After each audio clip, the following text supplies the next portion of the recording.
Oui bandeko, wana tozongi bomoni légume na biso yango oyo ekomi prêt. Oyo loso na biso tosalaki totokisaki na osimba boye po eza moto. Loso na biso yango oyo bomoni ndenge ebimi yango oyo.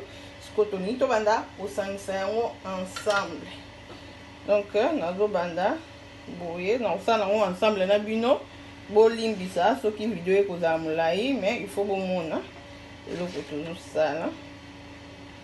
Totie tokotia ndambu totie boye tozomélange bandeko bomeka yango na ndako bomeka ezala kitoko mpona bana meme bapapa mpona biso mo mpe bamama eza kitoko.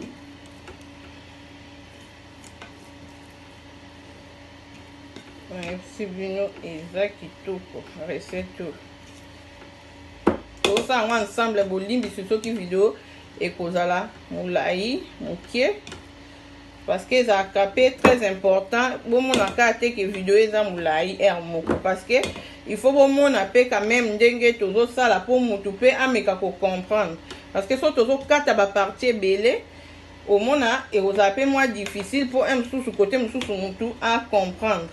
Donc totie tozobakisa lisusu légume na biso bandeko eza kitoko. Eza kitoko na lokosa bino te, eza vraiment kitoko.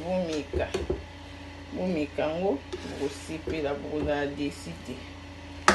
Tozokontinue so totie tobalole bino bomoni meme na aspect loso na biso ekomi nango. Bomeka bandeko. Alors totiki bino bandeko to continue kobalula loso na biso to mixe yango ndenge eza boye. Soki na sisi ko mixe yango na kozongisa yango na kati ya njunga loso na kotika yango na vapeur. Donc pona e permettre vraiment saveur ya légume esangana na kati ya loso na biso. Mais peut-être na kolakisa bino te pona kaka ndenge na lobi par rapport à la vidéo ezala moulaï te tokokutana juste na présentation. Merci beaucoup bandeko.